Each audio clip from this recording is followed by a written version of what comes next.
All right. Shalom Akim. Start the lesson. To want to give all praise and all glory to Yahweh Bahashim, Yahweh Shai Bahashim, Kakodash. Double honors to our apostles and elders of great Milsom that taught us his truth. Peace and blessing to the sincere Akim that's pushing his truth and all truth and sincerity around the four corners of the earth diligently to us. Shalom.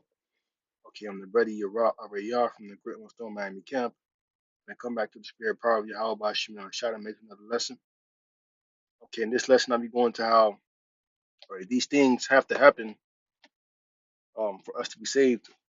And what I mean by that is, all right, these, world events, these current events that's happening now, um, they have to happen for us to be saved, man. When you see a war going on, when you see, um, all these famines and pestilence and earthquake in diverse places, all these things must happen for us to be saved.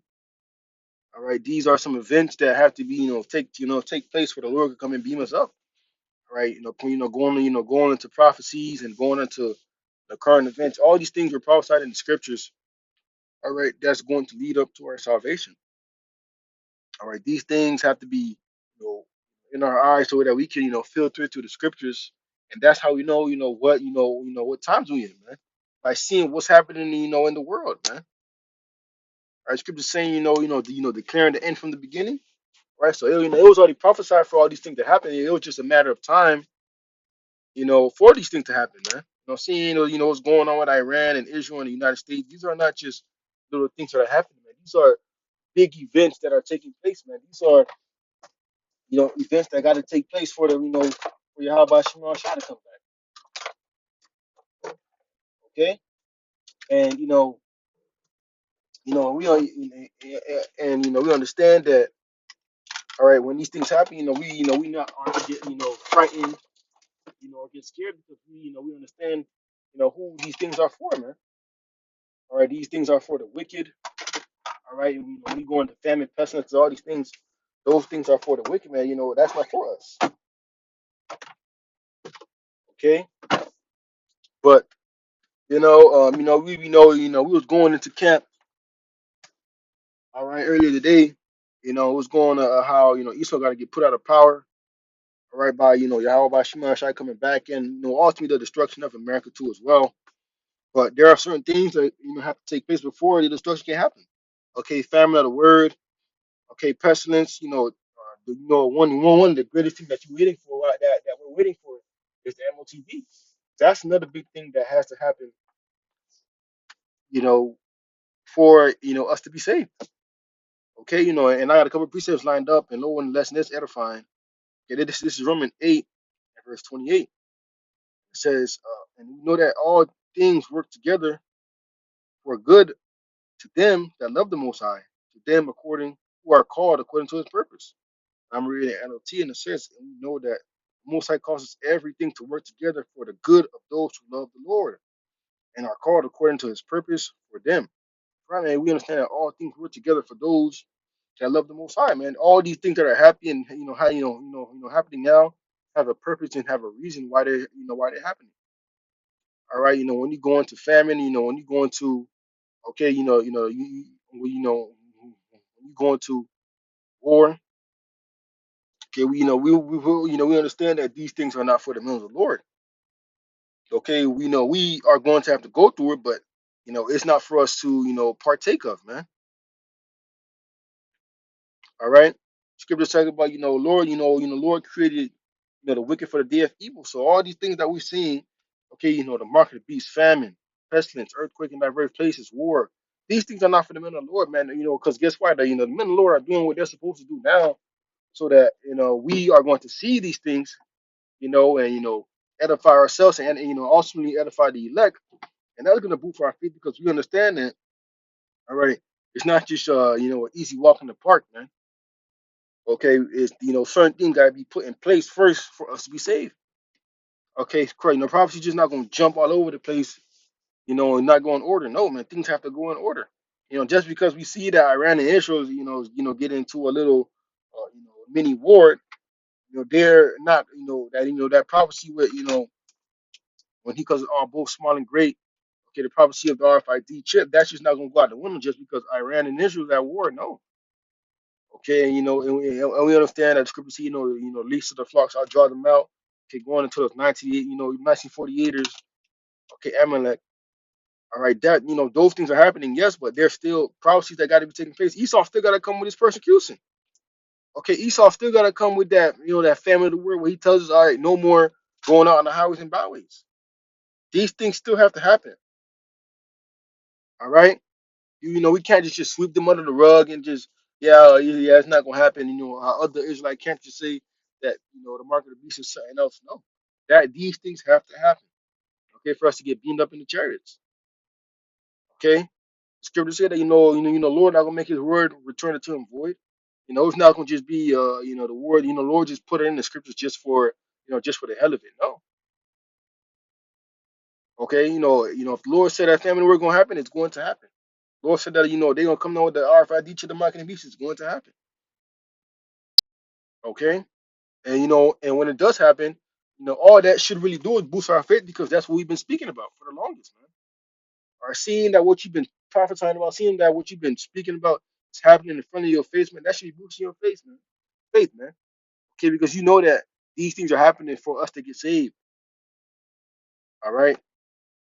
This is Second Corinthians. I'm gonna jump to Second Corinthians chapter 13 and verse 8, and it says, "For we can do nothing against the truth, but for the truth." Right, man. Esau can't do nothing against the truth.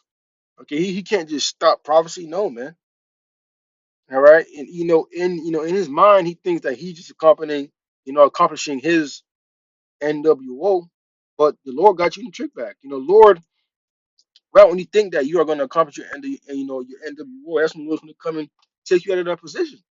And once he take you out of that position, just know, Yasharala up next, man, starting with the elect. Okay, Scripture talking about for Esau is the end of the world and Jacob is the beginning of it that followeth. Okay, so the end of the world has to happen for us to be saved, man. And you can ask anybody randomly, walking the street on social media, are we at the end of the world? And they're gonna tell you yes. Okay, so if if you in your mind know that you are at the end of the world, what type of spirit you should be in? All right, saying that scripture talking about the end times.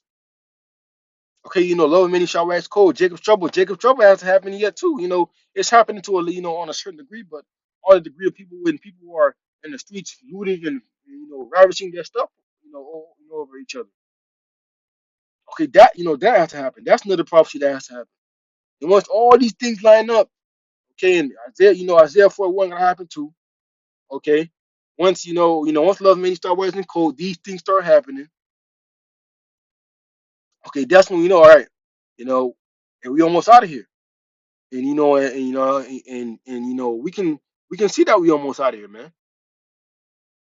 Okay, jumping to Joel 3 verse 9, because now these other nations are in time of war. It says, "Proclaim ye this among the Gentiles for prayer of war. Wake up the mighty men, let all the men of war draw near, let them come up." And remember, proclaim ye this among the Gentiles. Okay, when you see that word Gentiles, it could be talking about the Israelite foreigners, okay, or the actual Gentiles, the heathen. But in this precept, it's talking about the heathen. Okay, says, "Beat your plowshares into sword and the pruning into the spear, and let the weak say, I am strong." And right now, we are seeing that all these nations, okay, are not investing their money into agriculture and all the things. All these nations are investing their money into what? War, because they see what's going on, man. They see the global tension.